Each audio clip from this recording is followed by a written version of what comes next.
Hey my name is Atif Wasim Bhat और आज की वीडियो में मैं बात करने वाला हूँ text case in CSS. Case क्या होते हैं टेक्स्ट के अंदर मैं बात करता हूँ। अब एक केस होता है अपर केस, उसके बाद केस होता है लोअर केस, उसके बाद होता है कैपिटलाइज केस, उसके बाद होता है नन। लेकिन ये होते क्या हैं? आपको यहाँ पे लिखा हुआ नज़र आ रहा होगा आतिफ वासिम भट्ट। अब अगर आप यहाँ पे गौर करें तो हर अल्फ़ाबेट जो है वो बड़ा लिखा हुआ आ रहा है। आतिफ आसिम भट्ट जितने भी इसके अंदर अल्फ़ाबेट्स आ रहे हैं 4 4 4 ये आ रहे हैं 12 12 के 12 बड़े आ रहे हैं। तो इस तरह के केस को कहा जाता है अपर केस, जहाँ पे हर अल्फ़ाबेट बड़ा आ रहा हो। उसके बाद लिखा हुआ आ रहा है आतिफ आसिम भट्ट, लेकिन इसके जितने भी अल्फ़ाबेट हैं वो छोटे हैं। आतिफ आसिम भट्ट जितने भी अल्फ़ाबेट हैं वो छोटे हैं, तो इस तरह के केस को कहा जाता है लोअर केस। उसके बाद जो केस आता है वो आता है कैपिटलाइज़ केस। कैपिटलाइज़ केस का क्या मतलब होता है कि अगर आप देखें ये एक वर्ड है, उसके बाद ये वाला एक वर्ड है, उसके बाद ये वाला एक वर्ड है, तो हर वर्ड का पहला अल्फ़ाबेट बड़ा होता है। जैसे कि आतिफ का ए बड़ा है, आसिम का ए बड़ा है और बी का बट बड़ा है। उसके बाद बारी आती है नन की। नन का मतलब क्या होता है कि अगर मैं नन लिखता हूँ नन, तो जो भी H1 के अंदर मैंने अगर कुछ लिखा हुआ है, मिसाल के तौर पे मैंने H1 के अंदर लिखा हुआ है, यहाँ पे H1 के अंदर मैंने लिखा हुआ है टेक्स्ट, तो जिस तरह मैंने टेक्स्ट लिखा है वो उसी केस में आएगा। जैसे मैंने यहाँ पे लिखा हुआ है आतिफ आसिम भट्ट, इस तरह करके मैंने आतिफ आसिम भट्ट लिखा हुआ है एक H1 के अंदर। तो अगर मैं टेक्स्ट केस लगाता हूँ नन, तो इसी तरह ही आएगा, यानी कि कोई फ़र्क नहीं पड़ेगा। जिस तरह मैंने H1 के अंदर लिखा है उसी तरह ही आएगा, कोई फ़र्क नहीं पड़ेगा। इसको लिखने का तरीका क्या होता है, अगर आपको इसकी समझ नहीं आई तो मैं आपको सबलाइम टेक्स्ट में बताऊँगा, प्रैक्टिकली परफ़ॉर्म करके दिखाऊँगा।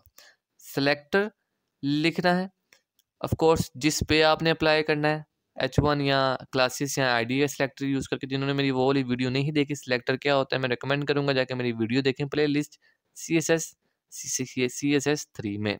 डिस्क्रिप्शन में लिंक मैं डाल दूँगा, I hope so. Text transform,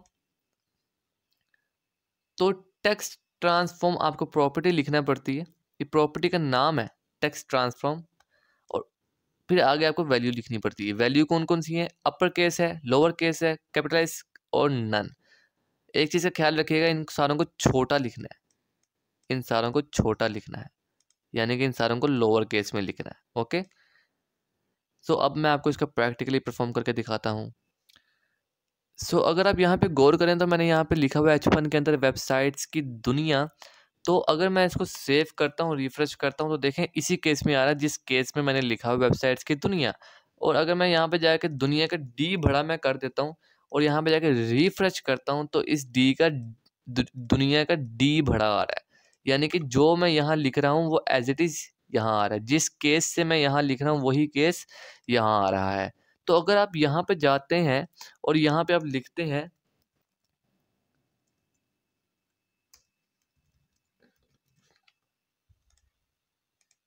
तो देखें कोई भी फ़र्क नहीं पड़ रहा।